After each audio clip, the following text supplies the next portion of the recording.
Hello guys, कैसे हैं आप सभी। आपका हमारे YouTube channel chemistry point by doctor CV sir में स्वागत है। आज हम आपको कार्बोक्सिलिक एसिड का लेक्चर नंबर 13 पढ़ाएंगे। इससे पहला जो मैंने आपको प्रीवियस वीडियो दिया था उसमें मैंने आपको एस्टरीफिकेशन बताया था।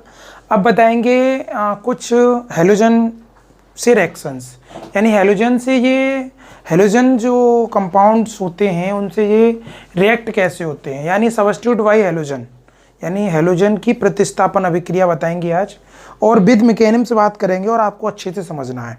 ठीक है, तो अगर आपको हाथरस शहर में ऑफलाइन या ऑनलाइन कोचिंग चाहिए तो हमसे कांटेक्ट कर सकते हैं।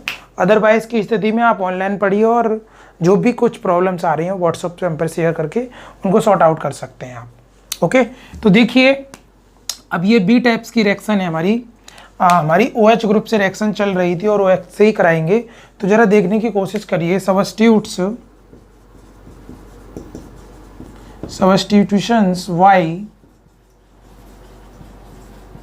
हेलोजन, हेलोजन के साथ प्रतिस्थापन अभिक्रिया, हेलोजन के साथ प्रतिस्थापन अभिक्रिया बहुत अच्छे से समझना है। अब हमारे पास क्या है, एक सिंपल सी बात है, हमारे पास कार्बोक्सिलिक एसिड है, कार्बोक्सिलिक एसिड। ओके, अब बहुत सारे हेलोजन सब्स्टिट्यूट्स हो सकते हैं हमारे पास, जैसे फास्फोरस हैलाइड PX3 हो सकता है, PX5 हो सकता है, SOX2। ये सभी क्या है, फास्फोरस हैलाइड है। ये हेलोजन जुड़े हुए हैं, X जो है इसमें हेलोजन है। अब इनकी रिएक्शन जो कराते हैं वो प्रीडीन की प्रेजेंस में कराते हैं। प्रीडीन किसकी प्रेजेंस में कराते हैं? प्रीडीन। और प्रीडीन की प्रेजेंस में कराने पर यहाँ कार्बोनिल कंपाउंड बनता है। क्या बनता है? कार्बोनिल कंपाउंड, यानी कार्बोनिल हैलाइड, जिसको बोलते हैं हम एसिड हैलाइड। क्या बनता है? एसिड हैलाइड एंड अदर, ये चीज़ों का यहाँ फॉर्मेशन होता है। जैसे मैं आपको डायरेक्टली बताना चाहूँगा, ये रिएक्शंस एक जनरल रिएक्शंस वे पे समझाऊंगा मैं, दैट इज कार्बोक्सिलिक एसिड को जब PX3 या PX5 या SOCl2 की इन प्रेजेंस ऑफ प्रीडीन के साथ जब रिएक्शन कराते हैं तो एसिड हैलाइड बनता है। क्या बनता है? एसिड हैलाइड बनता है। अब आपको ये समझना है कि कार्बोक्सिलिक एसिड, जैसे अब मैं एक जनरल वे पे बात करूँगा, ये है, और कोई एक जैसे PX3 ले लिया और इन प्रेजेंस ऑफ प्रीडीन की प्रेजेंस होगी तो यहाँ क्या बन जाएगा? COX, that is acid halide, और प्लस क्या बनेगा? अब यहाँ H है और ये है, तो यहाँ बनेगा H3POX3 प्लस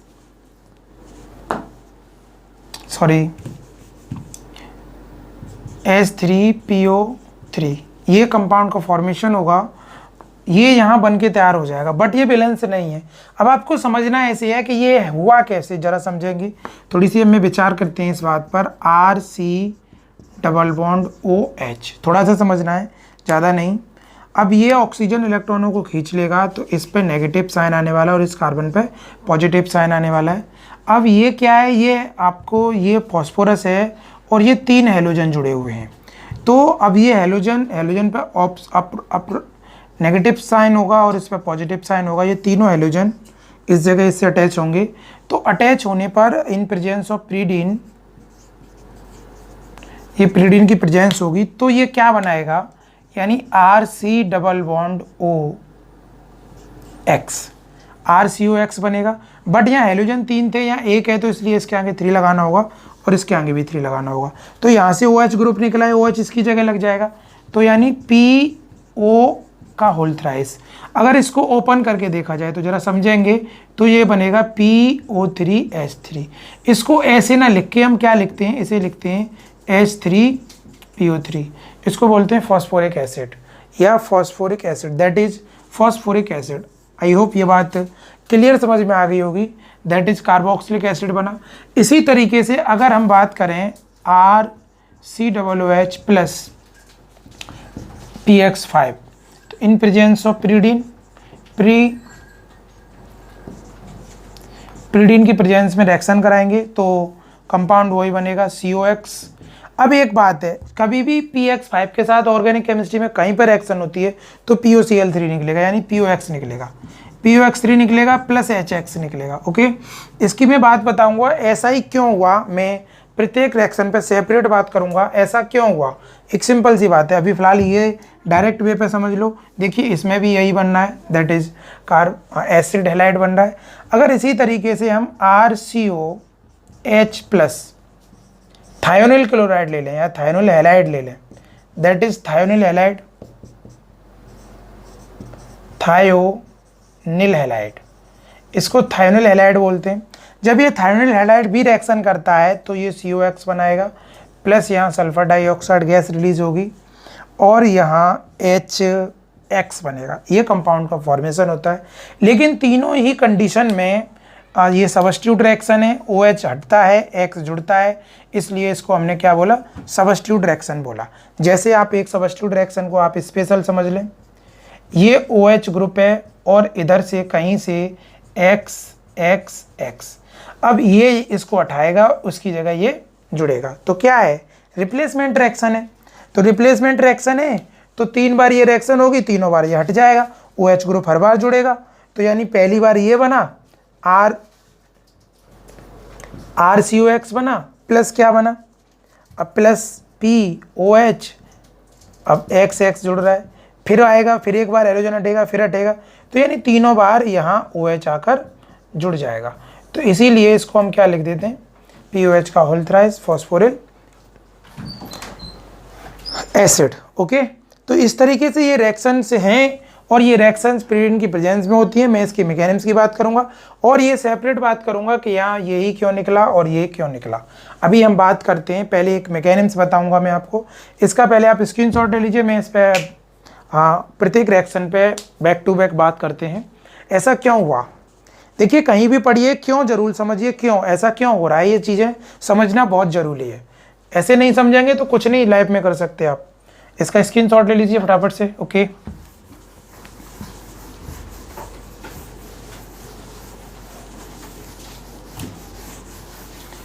एक मैकेनिज्म बताता हूँ, बाद बाकी मैकेनिज्म सेम हैं और ये क्यों है ऐसा। तो देखिएगा, हमारे पास कार्बोनिल यानी कार्बोक्सिलिक एसिड है RCOOH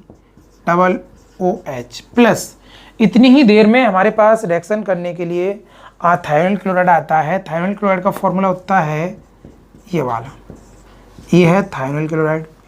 अब यहाँ होगा क्या, जरा ये समझना है। इसके पास जो लोन पेयर हैं, ये लोन पेयर हैं। अब ये यहाँ से जो इलेक्ट्रॉन्स हैं, ये टूटने की जो कंडीशन है, हमें उस चीज़ को समझना है, बहुत अच्छे से समझना है। अब ये जो है, ये बॉन्ड टूटेगा, इस पर नेगेटिव साइन आने वाला है और इस पर पॉजिटिव साइन आने वाला है। जब इस पर पॉजिटिव होगा तो ये लोन पेयर इसको डोनेट कर दिया जाएगा। ये लोन पेयर डोनेट होगा तो ज़रा समझने की कोशिश करिए। तो कुछ स्पेसी इस तरीके की बनके तैयार हो जाएगी, OHSO-, इस पर माइनस चार्ज है और ये Cl, और इस पर बहुत अच्छा पॉजिटिव चार्ज आ गया। इस पर क्या आ गया, पॉजिटिव चार्ज आ गया। अब इस पॉजिटिव को आपको हटाना है, इस पॉजिटिव को आपको हटाना है तो कुछ तो करना पड़ेगा। सॉरी, एक Cl और है इधर, तो कुछ तो करना पड़ेगा। ये हाइड्रोजन को कुर्बानी देनी पड़ेगी, ठीक है। अब ये हाइड्रोजन, तो ये यहाँ बैक बॉन्डिंग मारेगा, तो ये इलेक्ट्रॉन इधर शिफ्ट होंगे और यहाँ से एक क्लोरीन बाहर हो जाएगी, एक क्लोरीन बाहर हो जाएगी। ये क्लोरीन और ये Cl और ये, यानी ये दोनों, ये वाला सेक्शन और ये वाली क्लोरीन आपस में मिलकर यहाँ HCl बनाएंगे। तो ज़रा देखिएगा क्या कंडीशन अप्लाई हुई। तो यहाँ इस मैकेनिज्म के जरिए आपको ये चीज़ समझनी है। तो ये डबल बॉन्ड है और ये ऑक्सीजन से प्लस हट गया और इधर S और O डबल बॉन्ड Cl बचा आपके पास, और यहाँ से HCl अलग हो गया। HCl अलग हो गया, HCl, अगर HCl केवल HCl है, इसको हीट करोगे H प्लस Cl की फॉर्म में अलग चला जाएगा।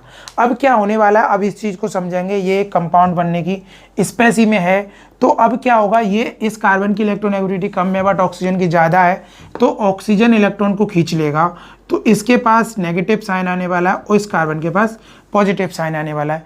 अब इसी कंडीशन में तुरंत की तुरंत यहाँ क्या होगा, ये हैलोजन इलेक्ट्रॉन खींचेगी और इसको डोनेट करेगी। ये हैलोजन इलेक्ट्रॉन खींचेगी और इसको डोनेट करेगी। तो यहाँ इस कंडीशन में जो कंपाउंड बनने के लिए फॉर्म हो रहा है वो देखिए क्या हो रहा है, इस कार्बन पे प्लस है और ये Cl इस जगह आके अटैच हो जाएगी प्लस। अब तुम्हारे पास क्या बचा, S double bond O minus और इस S पे पॉजिटिव, ये पॉजिटिव और ये नेगेटिव आपस में फिनिश हो जाएंगे और यहाँ ये SO2 यानी S डबल बॉन्ड यानी या SO2 का फॉर्मेशन कर देंगे। तो बताइए ये एसिड हैलाइड बना या नहीं बना। तो ये है इसकी mechanism, that is acid halide. ये यहाँ एसिड हैलाइड का फॉर्मेशन हो जाता है। इस तरीके से है थायोनिल क्लोराइड की mechanism, that is thionyl chloride. ये दैट इज कार्बोक्सिलिक एसिड, ये है कार्बोक्सिलिक एसिड।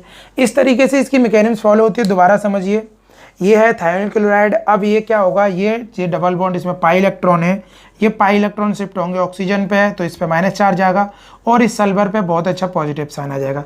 इधर इस ये जो OH ग्रुप है, क्योंकि OH ग्रुप से रिएक्शन चल रही है तो OH ग्रुप के पास जो लोन पेयर है, दो बिंदी सी जो दिखाई दे रही हैं, वो इसको डोनेट करेगी तो स्पेस इस तरीके की बन जाएगी। अब इस ऑक्सीजन पे पॉजिटिव चार्ज है, क्योंकि अब इस पॉजिटिव को खत्म करना पड़ेगा क्योंकि अनस्टेबल है, इस हाइड्रोजन को कुर्बानी देनी पड़ेगी। ये H+ की फॉर्म में अलग हो जाएगा, यहाँ से ये H+ की फॉर्म में अलग होगा और ये Cl- की फॉर्म में अलग होगी। H+ और Cl मिलकर HCl बना देंगे। क्या बना देंगे, HCl। तो ये अलग हो गया और इससे प्लस खत्म, इस माइनस। अब ये क्या होगा, माइनस इधर शिफ्ट होगा, ये क्लोरीन बाहर निकल जाएगी। तो इस तरीके से ये स्पेसी बन के तैयार हो गई और यहाँ से अब ये बॉन्ड यहाँ से क्लीवेज होगा, ये वाला बॉन्ड यहाँ से ब्रेक होगा। बॉन्ड ब्रेक होने के बाद वो पार्ट अलग हो जाएगा और ये कार्बोकैटायन बन जाएगा, कार्बोकैटायन की, और यहाँ से क्लोरीन अलग होगी और क्लोरीन इस पर जुड़ जाएगी और ये थायोनिल क्लोराइड बना देगा। इस तरीके से ये कंपाउंड का यहाँ फॉर्मेशन हो जाता है। आई होप ये बात आपको क्लियर कट समझ में आ गई होगी। ये चीज़ आपको बहुत अच्छे से समझनी है, ठीक है।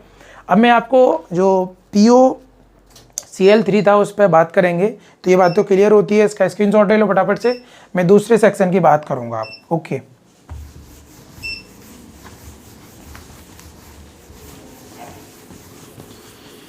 X3 यानी ये थायोनिल हैलाइड की मैकेनिज्म हो गई। अब मैं बात करूँगा PX5।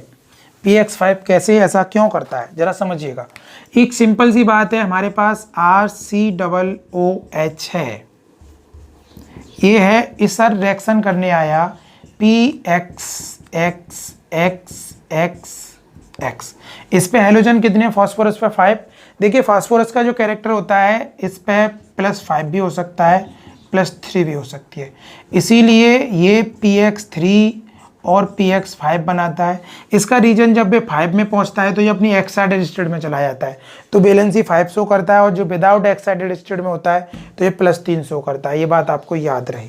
कभी भी आपको यानी दूसरी वैलेंसी निकालनी है, जैसे किसी का भी ऑक्सीडेशन नंबर लास्ट +5 है तो उसमें से 2 माइनस कर दीजिए, दूसरा ऑक्सीडेशन स्टेट निकल के आ जाएगा कि इसका ये हो सकता है। जैसे ऑक्सीजन है, ऑक्सीजन के आउटर सेल में कितना है, 6 होता है, 6 में से 2 हटा दीजिए, 4 आएगा निकल के, ओके। जैसे हैलोजन है, हैलोजन में लास्ट में 7 होता है, इसका ऑक्सीडेशन स्टेट +7 हो सकता है, +5 हो सकता है, +3 हो सकता है, +1 हो सकता है और -1 हो सकता है। ये क्लोरीन के ऑक्सीडेशन स्टेट है इतने, ओके। तो कुछ नहीं है, 2 माइनस करते जाइए, ऑक्सीडेशन स्टेट चेंज होते जाएंगे, बस ये समझना है। तो आपको ये जरा समझना है। अब यहाँ क्या होगा, बड़ी सिंपल सी बात है, ये ऑक्सीजन जो है, ऑक्सीजन अपने इलेक्ट्रॉनों को खींचेगा, इस पर नेगेटिव साइन आने वाला है और इस पर पॉजिटिव साइन आने वाला है। यहाँ से कोई भी हैलोजन आके इससे व्यवस्था बनाएगा अपनी, ये यानी यहाँ से phosphorus is a positive, halogen is in electronegativity very high. Halogen की जो इलेक्ट्रोनेगेटिविटी पावर होती है वो बहुत ज़्यादा होती है, तो वो इलेक्ट्रॉनों को अपनी ओर खींचने की कोशिश करती है। तो इस पर नेगेटिव साइन आने वाला है, इस फॉस्फोरस पर पॉजिटिव साइन आने वाला है। तो ये वाला हैलोजन इस जगह जुड़ेगा और ये वाला OH इस जगह जुड़ेगा। तो यहाँ जो कंपाउंड का फॉर्मेशन हो रहा है वो इस तरीके से कुछ स्पेसी बन के तैयार हो जाएगी, RCOOX प्लस POHXXXX, ओके। ये जो बना ये अनस्टेबल है, ये क्या है, अनस्टेबल है। अब अनस्टेबल पार्ट की बात होगी, ये अनस्टेबल पार्ट है। अब इस पार्ट में क्या होगा, जरा समझने की कोशिश करिए। ये ऑक्सीजन जो है इलेक्ट्रॉनों को खींचेगा, ये ऑक्सीजन जो है इलेक्ट्रॉनों को खींचेगा, तो इस पर नेगेटिव साइन आने वाला है और इस पर पॉजिटिव साइन है। इस यहाँ से कोई भी हैलोजन इस हाइड्रोजन की यानी जो प्रोटोनियम बना H+ बना उसकी हेल्प करने के लिए चारों एक्साइटेड है कि मैं जाऊं। तो यहाँ से ये वाला हैलोजन निकल के जाता है, इस पर नेगेटिव साइन होता है, तो इस पे ऐसी कुछ इस तरीके की बन के तैयार हो जाएगी। जरा देखिएगा P, मैं केवल इस सेक्शन की बात कर रहा हूँ, इस सेक्शन की, ये वाला पार्ट तो बन गया तुम्हारा, इसकी कोई जरूरत नहीं है। तो यहाँ पे कुछ इस तरीके से कंपाउंड का फॉर्मेशन होगा। अब ये जो है ना X निकल के चला गया, इस पर पॉजिटिव साइन आ गया और इधर O- हो गया। अब ये X और ये X और ये X, अब दो चीजें बाहर जा रही हैं निकल के। अब निकल के कौन कौन गया, एक तो H+ गया और एक X-, ये दोनों आपस में मिलके क्या बना सकते हैं यहाँ HX। तो इन्होंने क्या बना दिया HX। अब ये यानी ये इसको खा जाएगा और यहाँ डबल बॉन्ड का फॉर्मेशन हो जाएगा। इस तरीके से ये क्या बना, P+O XX। इस तरीके से इसको बोलते हैं हम POX3। ओके, इसे बोलते हैं फॉस्फोरिल हैलाइड। आई होप ये बात क्लियर समझ में आ गई होगी। दोबारा समझने की कोशिश करिए। यहाँ से OH ग्रुप निकलेगा, हैलोजन चला जाएगा, हैलोजन की जगह जो फॉस्फोरस है वहाँ OH जुड़ जाएगा। अब ये कंपाउंड अनस्टेबल है, यहाँ से इस OH ग्रुप को खत्म हो रहा है अल्कोहल ग्रुप को, तो यहाँ से ऑक्सीजन अपने इलेक्ट्रॉन खींचेगा, हैलोजन इस H+ की हेल्प करने चला जाएगा, तो यहाँ से HCl निकल जाएगा और दूसरी स्पेसी इस तरीके की, और ये लास्ट में जो कन्वर्ट होगा वो POX3 में कन्वर्ट हो जाएगा। ओके, तो ये है रिएक्शन इसका भी स्क्रीनशॉट लो। मैं इस पे अब इसकी रिएक्शन की बात करता हूँ अब। ओके,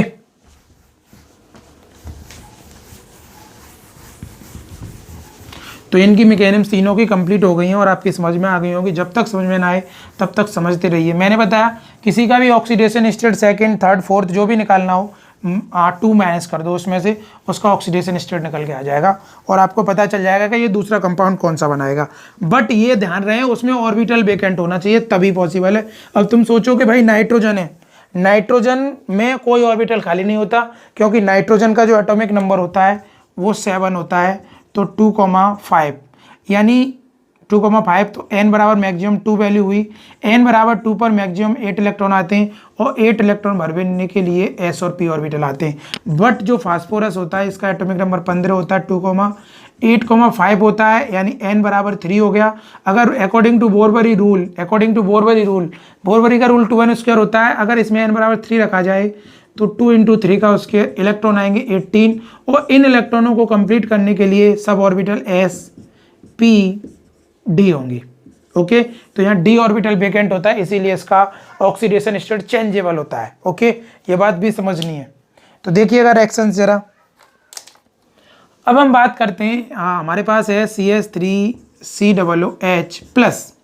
हम रिएक्शन सबसे पहले PCl3 के साथ कराते हैं।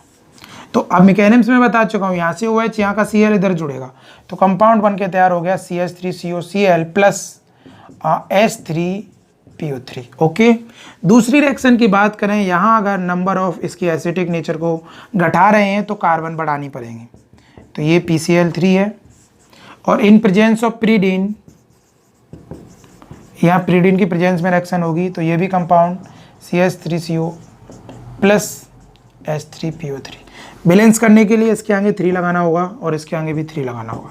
तो ये PCl3 के साथ रिएक्शन हुई। अगर मैं PCl5 के साथ कराऊं तो देखिए जरा, PCl5 क्या बनेगा, CH3COCl plus POCl3 plus HCl बनेगा।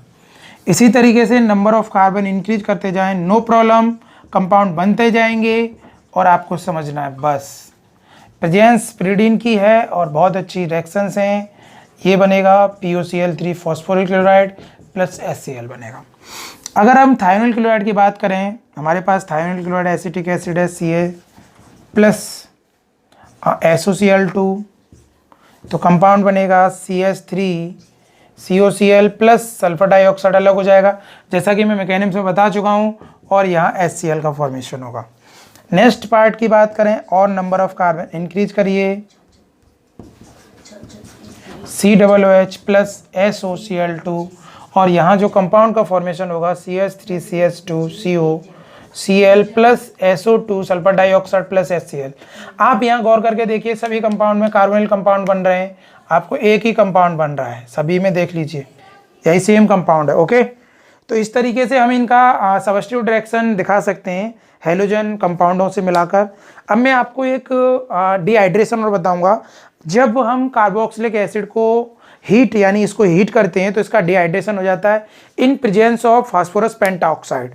अगर फास्फोरस पेंटाऑक्साइड की प्रेजेंस में से हीट कर देंगे तो इसमें से हमें क्या बनेगा, यानी एनहाइड्राइड, यानी एप्रोक्स एनहाइड्राइड बनेंगे। ओके, इसका स्क्रीनशॉट लो फटाफट से। अब लास्ट पॉइंट है इसका, और OH ग्रुप से रिएक्शन खत्म हो जाएंगे। नेक्स्ट वीडियो जो देंगे उसमें हम आपको कार्बन कंपाउंड से रिएक्शन कराएंगे कि कैसे होती हैं रिएक्शंस। आपको मैकेनिज्म सीखना बहुत जरूरी है और इन चीज़ों को ध्यान में रखिए जिससे कि आपको ये सारी चीज़ें क्लियर हो जाएं कि ये रिएक्शंस होती कैसे हैं। ऑर्गेनिक केमिस्ट्री नहीं, सारी केमिस्ट्री बड़ी इंटरेस्टिव है जब आप समझने लगेंगे तो। अगर आप चैनल पर नए हैं तो आप चैप्टर को स्टार्टिंग से पढ़ें प्लेलिस्ट में जाके, जिससे कि चैप्टर की सारी चीज़ें समझ में आए। कोई पॉइंट शॉर्ट नहीं होगा, सब कुछ मिलेगा इसमें तुम्हें, और अच्छे से अच्छे बताने की कोशिश करेंगे जिससे कि, और हमें अच्छा तब लगेगा जब आप वीडियो को लाइक भी करें और शेयर भी करें, जिससे कि पता चले कि भाई शेयर कौन कर रहा है, पता तो चले कि तुमको कैसा लग रहा है। अच्छा लग रहा है तो बताइए, लाइक करिए। तो देखिए, अब मैं एक बात बता दूं, इफेक्ट ऑफ हीट, ये सी पॉइंट है। Effect of heat, effect of heat बोलें तो ताप का प्रभाव, ताप का प्रभाव। इफेक्ट ऑफ हीट बोलें तो ताप का प्रभाव, इसे बोलते हैं डिहाइड्रेशन। डिहाइड्रेशन हिंदी में से बोलते हैं निर्जलीकरण। निर्जलीकरण यानी any organic compound, when any organic compound remove water group it's called dehydration. यानी कोई भी ऑर्गेनिक कंपाउंड हो, अगर उसमें से हम वाटर को अलग कर दें तो वो डिहाइड्रेशन कहलाता है। क्या कहलाता है? डिहाइड्रेशन। सिंपल सी बात है, उसे क्या कहते हैं हम? डिहाइड्रेशन। जैसे फॉर एग्जांपल हमारे पास CH2OH है, अगर इसमें से हम वाटर को रिमूव कर दें तो इन दोनों के बीच डबल बॉन्ड बनेगा, ये एल्कीन बन के तैयार हो जाएगी। तो ये भी क्या है? आपका डिहाइड्रेशन है। अब हमारे पास कार्बोक्सिलिक है तो इसमें भी कुछ ना कुछ बनेगा, सिंपल सी बात है। तो देखिएगा डिहाइड्रेशन क्या है, जनरल वे में समझना है, दैट इज स्ट्रक्चर फॉर्मूला। हमें यहाँ पे कार्बोक्सिलिक एसिड के 2 पार्ट्स लेने होते हैं। ये है, ये that is carboxylic acid in presence of phosphorus pentoxide, और इसे हीट करेंगे। अब होगा क्या है, यहाँ पे ये इलेक्ट्रॉनों को अपनी ओर खींचेगा और यहाँ से ये H ऑक्सीजन अपनी ओर खींचेगा। जैसे ही ये इस तरीके की गोलाबारी करेंगे, अपनी मनमानी करेंगे, इस पे पॉजिटिव साइन आने वाला है, इस पे नेगेटिव, और ये इस कार्बन पे पॉजिटिव और इस पर नेगेटिव। तो ये किसका काम करेगा भैया? इलेक्ट्रोफाइल का। और जब इस पे माइनस होगा तो ये किसका काम करेगा? न्यूक्लियोफाइल का। तो इलेक्ट्रोफाइल को किसकी ज़रूरत होती है? न्यूक्लियोफाइल की। तो जो आपस में मिलेंगे, और ये भी इलेक्ट्रोफाइल न्यूक्लियोफाइल, यहाँ से वाटर अलग कर देंगे। तो यहाँ कुछ कंपाउंड की स्पेसिस तरीके की होगी, आप समझ सकते हैं। ये C डबल बॉन्ड माइनस और ये CO R- प्लस वाटर अलग हो गया, इसी को बोलते हैं एनहाइड्राइड, एसिटिक एनहाइड्राइड। इसको हम और फॉर्म में ऐसे लिख सकते हैं RCOOCOR। इसको और इस तरीके से लिख सकते हैं RCO का होल ट्वाइस O। इसी को बोलते हैं एसिटिक एनहाइड्राइड, एसिटिक एनहाइड्राइड। क्या बोलते हैं? इसको बोलते हैं हम एसिटिक एनहाइड्राइड। ये बात तो आपको क्लियर कट समझ में आ गई होगी। इसी बेस पे आप रिएक्शन यानी इथाइल मेथाइल प्रोपाइल बहुत सारी रिएक्शंस कर सकते हैं। इसका आप फटाफट से स्क्रीनशॉट ले लो। अब मैं इसके ऊपर एक दो चार रिएक्शंस बता देता हूँ जिससे कि ये सारी चीज़ें क्लियर हो जाएंगी आपके। ओके, इफेक्ट ऑफ हीट, ध्यान रखना है, फास्फोरस पेंटाऑक्साइड लेना होगा। इससे क्या होगा? इसकी रिएक्टिविटी पावर बढ़ जाती है और आसानी से वाटर को बाहर किया जा सकता है। नहीं लोगे तब भी होगी, लेकिन हीट ज़्यादा करना पड़ेगा तब होगा ऐसा।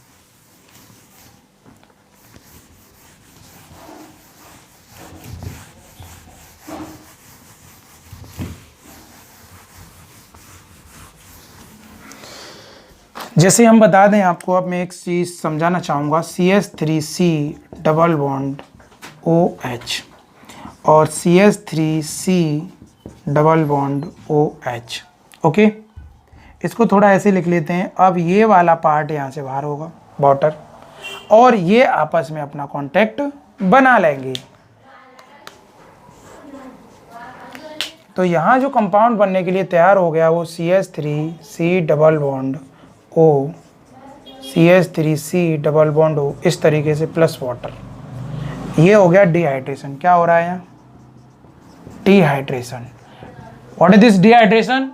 वाटर रिमूव, यानी any organic compound remove water, it's called dehydration. जब किसी भी कार्बनिक कंपाउंड में से वाटर को बाहर कर दिया जाता है तो हम उसको डिहाइड्रेशन बोलते हैं। ये बात समझ में आ गई होगी, आप इसका भी स्क्रीनशॉट लीजिए और इसी बेस पे आप 2-2 3-3 रिएक्शन करिए। तब तक के लिए जय हिंद, जय भारत। नेक्स्ट में मिलते हैं।